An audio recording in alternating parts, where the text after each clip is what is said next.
Diego Ribas pode trocar o Flamengo pelo Santos? No vídeo de hoje do canal do Nicola, te conto a resposta que o presidente alvinegro José Carlos Pérez me deu sobre esse assunto.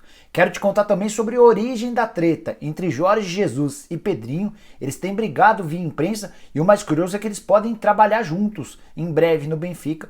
Preciso te atualizar sobre os 19 milhões de reais doados pela CBF para times da Série C e D do Campeonato Brasileiro. E para fechar, a reformulação bem grande pela qual o PSG vai passar com ou sem título da Liga dos Campeões.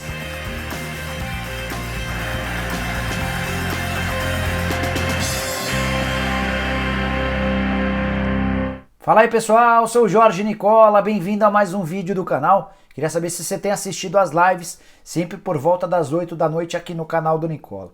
Nessa segunda-feira falei com o André Mazzucco, que é o diretor executivo de futebol do Vasco. Nessa terça o Carlos Eduardo Pereira, ex-presidente do Botafogo. Na quarta, Thiago Escuro, CEO do Red Bull Bragantino. E na quinta-feira, Paulo Pelaipe, ex-gerente de futebol do Flamengo. Sempre começando às 8 da noite. Você manda a pergunta que quiser e eu vou repassando para os convidados. Bom, bora começar falando sobre o vídeo e quero iniciar sobre uma medida que a CBF anunciou nessa segunda-feira. A doação de 19 milhões de reais para times da Série C e D do Campeonato Brasileiro, além de times femininos e para federações estaduais. Foi a primeira medida de fato grande que a CBF tomou para tentar ajudar os clubes diante de tamanha crise por conta das paralisações nos campeonatos. Essas paralisações você já deve imaginar por conta do coronavírus. Como é que vai funcionar a doação dessa grana? 200 mil reais para cada um dos 20 times que disputam a Série C do Campeonato Brasileiro. Além disso, serão mais 120 mil reais para os times da Série D, quarta e última divisão do Campeonato Nacional. A Série D conta com 68 clubes. A CBF também prometeu ajudas para as duas divisões do futebol feminino. Os times que integram a primeira divisão da elite feminina vão ganhar 120 mil reais cada um e os times da segunda divisão vão ter direito a 50 mil reais cada.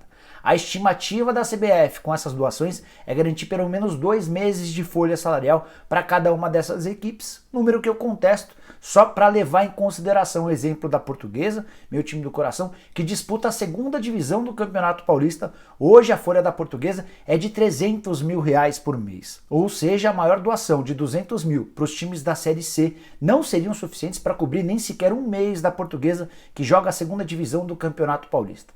Vale lembrar que a Lusa não foi contemplada por conta dessas medidas, porque ela não faz parte de nenhuma das divisões do Campeonato Brasileiro. Isso vale também para o seu time, caso o seu time não faça parte das 4 divisões nacionais. É bem verdade que a CBF também anunciou a doação de dinheiro para as federações estaduais. Sim, cada uma das federações vai embolsar 120 mil reais. Resta saber qual foi o motivo dessa doação. São 27 federações ou 3 milhões e 200 mil reais gastos pela CBF, que em vez de socorrerem clubes, vão socorrer federações. Será que essas federações vão se dar o trabalho de repassar essa grana para os times que mais precisam? Eu tenho sérias dúvidas. Quero te antecipar aqui uma informação importante que envolve o PSG. Com ou sem o título da Liga dos Campeões, o time francês passará por uma enorme reformulação para a próxima temporada. E essa informação me foi concedida por um empresário brasileiro bastante influente no mercado europeu. Entrei em contato com ele para entender uma notícia que saiu na Itália de que o Thiago Silva não vai ficar no PSG para a próxima temporada. E a resposta que esse agente me deu é que várias mudanças significativas vão acontecer no PSG de olho na temporada 2020-2021. Além do Thiago Silva, já é certo que o Cavani também não fica. 2 jogadores veteranos cujos contratos terminam agora na metade do ano. Thiago Silva com 35 anos de idade, salário de 7 milhões e meio de reais por mês. Sim, o Thiago Silva está inclusive entre os brasileiros mais bem pagos do futebol no mundo. Vou deixar o link desse vídeo aqui para você. 7 milhões e meio de reais porque ele está desde 2012 no clube, porque ele é o capitão do time, só ganha menos do que o Neymar e do que o Mbappé.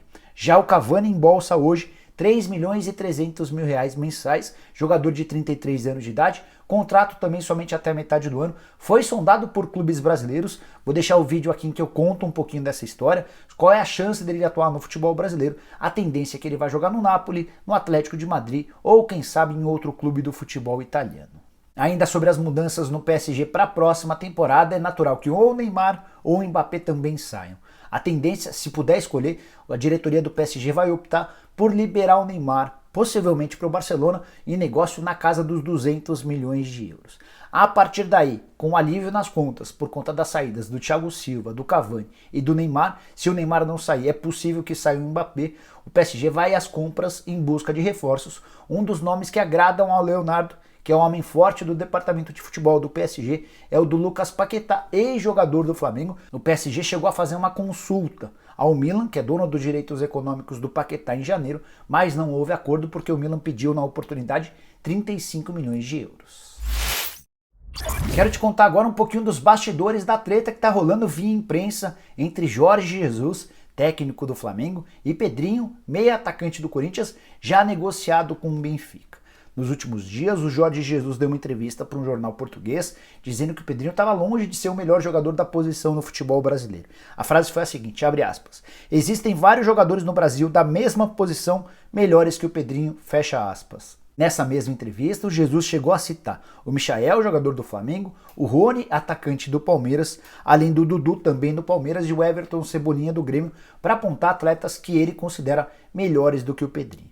O Pedrinho respondeu nessa segunda-feira em entrevista ao jornal Record de Portugal. A frase do Pedrinho foi a seguinte, abre aspas, creio que ele não me conhece bem, acabou de chegar no Brasil e só me viu jogar numa posição, fecha aspas. A alegação do Pedrinho é que ele tem atuado no Corinthians somente aberto pelo lado direito, sem tanta liberdade para atuar pelo centro do campo. Mas essa discussão, essa treta nos bastidores entre o Jesus e o Pedrinho começou bem antes dessa entrevista do Jesus a um jornal português. Conversei outro dia com o Will Dantas, que é empresário do Pedrinho, e ele me contou que quando o Pedrinho chegou a Portugal para se apresentar ao Benfica, ele foi cornetado pelo Jorge Jesus. Talvez você se lembre que o Pedrinho desembarca em Portugal, na capital do país, em Lisboa, usando um boneco, um leão, com o símbolo do leão, que é justamente o grande rival do Benfica, do Sporting.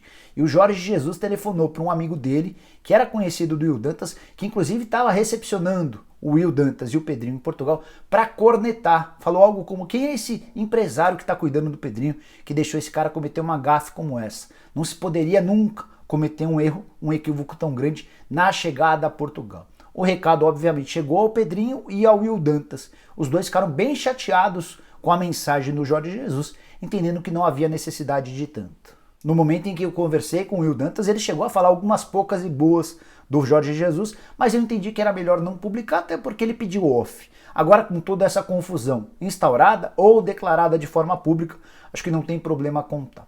O grande detalhe de toda essa história é que o Pedrinho, todo mundo sabe, está negociado com o Benfica, vai se apresentar ao Benfica nas próximas semanas. E há, na imprensa portuguesa e também, de acordo com pessoas próximas ao Jorge Jesus, há a possibilidade de o técnico deixar o Flamengo na metade do ano, quando acaba seu contrato, para voltar ao Benfica, onde ele fez muito sucesso no início dessa década. E aí seria curioso ver o Pedrinho e o Jorge Jesus trabalhando juntos, depois dessa discussão pública. Para fechar, ficou faltando falar sobre a possibilidade do Diego Ribas trocar o Flamengo pelo Santos na metade desse ano, de olho no Campeonato Brasileiro. Pergunta que surgiu na live da última segunda-feira, aqui no canal do Nicola, por um dos inscritos do canal. Eu não soube responder na hora, mas disse que perguntaria ao presidente José Carlos Pérez. E na madrugada de segunda para terça, o Pérez me respondeu via WhatsApp da seguinte maneira, abre aspas, com certeza não vamos contratá-lo. O salário do Diego ultrapassa 750 mil reais por mês, fecha aspas. Com essa declaração, o Pérez lembrou que os vencimentos do Diego hoje estão muito acima do teto do Peixe, que é de 600 mil reais por mês. É bem verdade que o Bryan Ruiz e o Cueva ganhavam mais do que esses 600 mil reais, mas o Santos nas últimas semanas tem tentado economizar por conta da enorme dificuldade financeira pela qual passa, atrasando salários, atrasando direitos de imagem, enfim. Instituiu-se na Vila Belmiro uma necessidade grande de corte de salários e o Diego, por conta desses vencimentos de 750 mil reais, está completamente descartado, pelo menos por agora. É importante frisar que o contrato do Diego com o Flamengo termina em dezembro desse ano e a partir daí, se o Flamengo não fizer uma outra proposta, ele passa a estar livre e o Santos poderia ter maior poder de barganha, talvez oferecendo até um salário menor para fechar com o jogador. Diego, que foi revelado na Vila Belmiro, era um dos meninos da Vila e pode formar no ano que vem dupla com o Robinho. Robinho sim, talvez com mais chances de voltar ao futebol brasileiro, até porque o contrato dele com o Istambul, time da Turquia, está acabando e ele dificilmente vai ficar por lá. Só para fechar sobre o Diego, vale lembrar que no ano passado, em janeiro, quando ele renovou o seu contrato até dezembro de 2020, ele já aceitou uma redução salarial. Na oportunidade ele ganhava 600 mil reais por mês em carteira e mais 125 mil reais de luvas, prêmio pela assinatura do contrato também de forma mensal. O Flamengo só topou renovar o contrato do Diego se ele tirasse esses 125 mil mensais. O Diego topou e desde então passa a receber 600 mil reais por mês em carteira. Aí você pode estar se perguntando como esses 600 mil viraram 750 mil citados pelo Pérez. A tendência é que o presidente do Santos esteja colocando nessa conta também o pagamento de impostos que fica para o Flamengo. Bom, pessoal, eram essas as informações que eu queria dividir com vocês nesta terça-feira. Espero que tenham curtido o vídeo e deem um like por aqui. Quem ainda não se inscreveu no canal do Nicola, bem fácil, hein? Ó que molezinha. Só apertar o botãozinho vermelho de inscreva-se que aparece por aqui. Aproveita e aperta também o sininho para ser notificado toda vez que eu fizer vídeo novo ou live. Por falar em live, nessa terça-feira, Carlos Eduardo Pereira, ex-presidente do Botafogo, é o convidado da live do Nicola a partir das 8 da noite. Se você quer ver alguém em especial como convidado aqui da live do Nicola, deixe nos comentários sua sugestão. Aproveita o espaço para comentários para também opinar sobre as coisas que eu falei aqui no vídeo de hoje. Beleza? A gente se vê em breve. Tchau, tchau!